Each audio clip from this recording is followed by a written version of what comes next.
vámonos con el siguiente tema, que es la columna.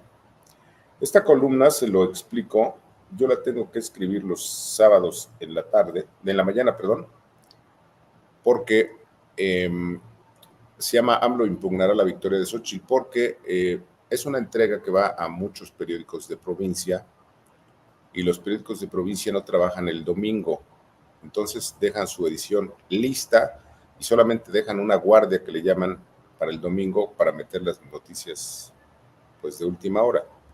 Entonces a los articulistas, columnistas nos piden que mandemos la columna desde el sábado en la mañana. Entonces por eso en esta ocasión no hablo, igual así fue en los 3 debates, no hablo sobre el debate, sino de otros temas. Le decía, se llama AMLO impugnará la victoria de Xochitl. Una de las reglas básicas en democracia es que en toda competencia electoral siempre habrá un ganador y un perdedor. Es decir, que no hay ganador sin perdedor. Por eso la cultura democrática obliga a las partes en contienda a reconocer por igual y con la misma civilidad tanto la victoria como la derrota según sea el caso. Y vale el ejercicio memorioso porque sea en el cuartel de guerra opositor como en los partidos que forman la alianza Fuerza y Corazón por México y hasta en los comederos políticos corren de boca en boca dudas fundamentales sobre el resultado electoral. ¿Creen que López Obrador reconocerá una eventual victoria de Xochitl? ¿Creen que el presidente aceptará la posible derrota de Claudia? Lo cierto es que todos deben saber o deben recordarlo que las palabras derrota y fracaso electoral no están en el diccionario de López Obrador, ¿sí? Son hojas y palabras arrancadas del diccionario lopista porque el hoy presidente no es y nunca ha sido un demócrata, siempre ha sido un autócrata que solo acepta los resultados electorales cuando son favorables a su causa. Además de que en tanto priista de cepa y corazón, Obrador gusta de poner en práctica todas las mañas del viejo PRI en los procesos electorales en los que ha sido candidato. Por eso, solo es cuestión de recordar que, por ejemplo, de las 6 disputas electorales en las que López Obrador participó, en 4 gritó su reclamo favorito: fraude, fraude. Y solo habló de limpieza electoral cuando las urnas lo favorecieron en 2 ocasiones. Por eso volvemos a las preguntas.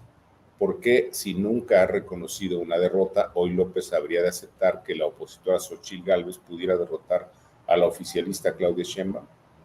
¿Por qué hoy habría de cambiar la cultura antidemocrática de AMLO, sobre todo cuando se trata de imponer su maximato para seguir como el mandón de ese bodrio llamado 4T? ¿Por qué habría de reconocer una derrota cuando López tiene todo el poder, cuando orquestó una elección de Estado, cuando lanzó todo el peso del palacio contra los opositores y cuando incurrió en la violación cotidiana de la Constitución para robarse la elección? Pero hay más para los que aún tienen dudas. Vamos al paso a paso. El primer resultado electoral que López Obrador reconoció de manera pública fue el de su candidatura al entonces jefe de gobierno, a la entonces jefatura de gobierno, en donde recurrió a todas las formas de fraude. Lo que pocos recuerdan es que el mayor fraude del candidato a jefe de gobierno del DF en aquellos años es que AMLO pactó con Ernesto Zedillo para que el Instituto Electoral del DF violara la Constitución y le avalara su ilegal candidatura. Sí, López no cumplía con el requisito de residencia en la capital del país. Incluso su credencial de elector era de Tabasco y por tanto no podía ser candidato del DF. Pactó violar la ley a cambio de apoyar a Zedillo. 2. La segunda elección reconocida por AMLO fue, como saben, la de julio de 2018, que lo hizo presidente y en donde engatusó a millones de ciudadanos mediante toda una estratagema para hacer creer que el de Peña Nieto era el peor gobierno de la historia. Hoy queda claro que estábamos mejor cuando decían que estábamos peor. 3. Pero todos deben saber que Obrador gritó fraude, fraude 30 años antes, en las elecciones de 1988, en donde compitió por el gobierno de Tabasco y fue derrotado por Salvador Neme Castillo. 4. Lo volvió a intentar en 1994, en donde volvió a perder ahora frente a Roberto Madrazo. En esa ocasión llevó al extremo el grito de fraude, ya que organizó éxodos, plantones y tomas del Zócalo capitalino en protesta. 5. Sin duda que todos recuerdan el descocado plantón del Zócalo a Reforma, en protesta por el disque fraude electoral de 2006, la primera incursión de AMLO en una elección presidencial y en donde volvió a gritar fraude. El odio demencial de Obrador contra Felipe Calderón data de esa elección en donde el panista lo aplastó en las urnas a pesar de las encuestas. 6. Y el último supuesto fraude ocurrió en 2012 cuando López fue derrotado por Enrique Peña Nieto. Vale recordar que el verdadero fraude fue la candidatura de Obrador, ya que en las internas del PRD, el candidato ganador fue Marcelo Ebrard, a quien López dobló con promesas que nunca cumplió. Y por eso debemos volver a las preguntas. ¿De verdad aún existe algún ingenuo que cree que López Obrador aceptará una derrota en las urnas? ¿No entienden que junto con Claudia López es un vulgar ambicioso de poder? Al tiempo. Esto que le acabo de explicar es lo que le comentaba, es la metodología elemental del análisis político. ¿Sí?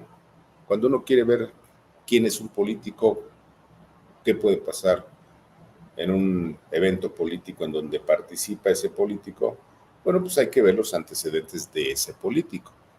¿Sí? Los políticos siempre dejan huella, siempre. Así como los médicos dejan huella cuando sanan a la gente o cuando se les muere, o como los arquitectos cuando se les cae un edificio quedan las huellas de que son chafos. Bueno, pues así los políticos dejan huella siempre. Entonces, si vamos a los antecedentes, a las huellas de los políticos, podemos saber cómo van a actuar. Y en este caso, yo les aseguro que López Obrador se va a robar la elección. Punto. ¿O no? Vámonos a los comentarios.